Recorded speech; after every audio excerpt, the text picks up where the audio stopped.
Hello, and welcome back to Let's Design Shards, a Minecraft MOBA adventure map. Significant progress has been made in the last few episodes, specifically regarding the team bases. Other than mine entrances, which we'll be adding to each base in later episodes, all that remains for these locations are minor changes and the addition of NPCs. This can wait, however, as we'll now be moving on to the next step, forming the mountain path and wizard's tower. Building on the water's surface, I began to lay out the base of the tower. Forming the outline and dividing the tower in half, I took stone brick stairs and started to design what was to become a wide and winding staircase.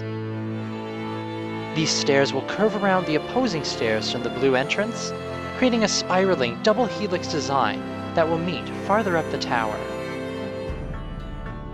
From here, I copied and rotated the design, pasting my way upwards. Moving up the tower, I continued rotation pasting my design, ensuring an ever-climbing stairway on both sides.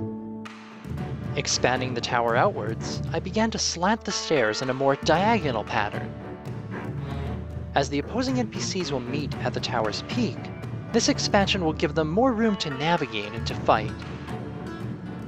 So after reaching an appropriate width for this upper section, I took the stairs and curved them higher around the edge in preparation for the upper platform. Flipping and pasting the design to the other side, I began to fill in the excess spaces. I soon realized, however, that it would be much easier and more efficient to complete work on one side and then copy it to the other. So to that end, I undid my previous paste and began to refine the stairway, continuing to fill the appropriate areas with nether brick. Using water and the replace tool, I quickly completed the remaining space before flipping the design once more to the other side. Having placed the upper level of nether brick, I raised the outer walls and began to construct the entry points from each side to this open space. From here I formed a path curving round each edge and cutting down the center. To each side I also ran a path straight to the wall, where additional expansion is going to be placed.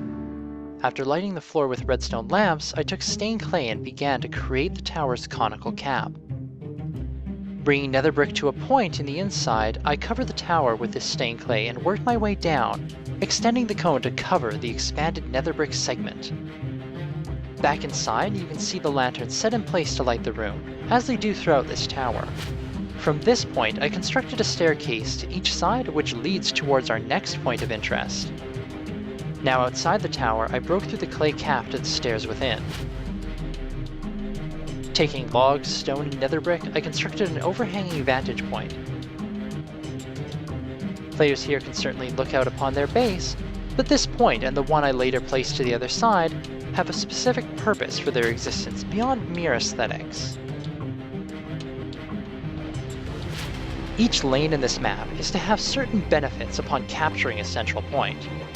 As seen in the previous session, one of these benefits is that the players may teleport from the keep to the captured lane. For this mountain pass, a capturing team would teleport to their corresponding room atop this tower. Specific to the mountains, however, the team who captures the tower will gain an added benefit from these rooms, as magical golems will spawn within to assist those who currently hold the tower. Therefore, holding this tower will help you better breach the enemy walls, and failing to defend it may result in your own defenses being overrun. With the tower in place, it was time to design the pathways towards each base. In order to ensure proper balance, I wanted to design the travel paths themselves to be identical, even if the surrounding terrain was not. To accomplish this, I needed to change around the terrain to one side of the tower, lowering the area and smoothing it out to ensure I could run a path at the appropriate levels. Back at the tower, I started to design the bridge, which will allow NPCs and players to cross over the waters and enter the tower. Making a simple design out of stone brick and stone slabs, I started the path to one side and then lit the area with lanterns before copying the bridge over to the other side.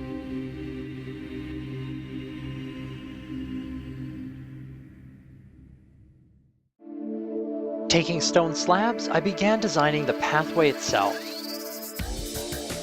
As I worked, I made sure to flip and paste this design for each side, ensuring the mirrored paths were the same pattern and length. Using redstone blocks, I also marked off exactly where I'd be placing my pathing points, mirroring these as well so the NPCs from each team would travel the same distance at the same time. At the end of this process, I realized I had misplaced the blue base about 2 blocks too far from the center. Using World Edit, I shifted the base towards the center, correcting my previous error and allowing for a more exact mirror. This done, it was time to work on the NPCs themselves and begin their pathing code starting from the red team's base. Placing a controller NPC within the red barracks, I had it spawn soldiers on an interval. In later releases, destroying these controllers will be an objective, as they represent the shard of their corresponding barracks. Destroying a barracks shard is no easy task, but a major achievement allowing for direct assault on the keep itself. The soldiers spawned by this shard have in turn been programmed to move along their path through an array of values. For testing purposes, the NPCs also despawn when they reach the end of their array. In this way, I was able to program each point and update the NPC code in real time, allowing myself to ensure they were pathing correctly and to see exactly where their paths end. Moving towards the gated exit, we can see this pathing take effect.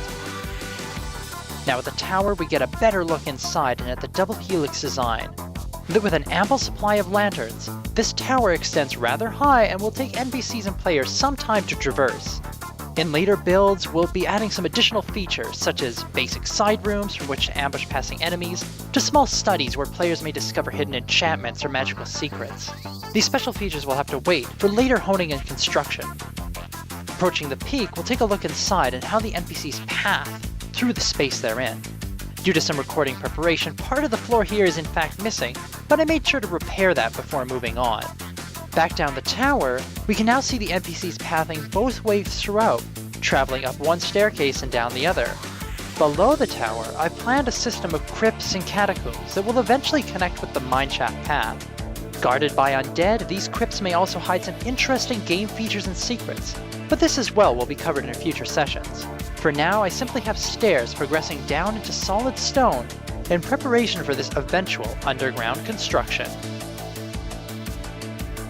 Coming round the mountains, you can see I've now added opposing armed soldiers to the blue team, and in a moment you'll get to see the newly equipped red soldiers as well.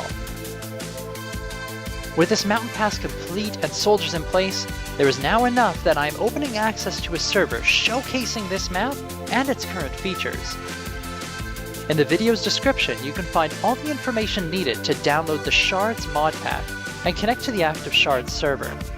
Keep in mind that the server at this point is a prototype, and while not everything may work as expected or intended, this is certainly a work in progress, with many collected thoughts, improvements, and ideas.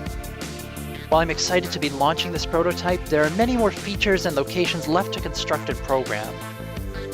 We've yet to construct the Valley Fortress and its forest lane, and the underground mineshaft with its twists and its turns.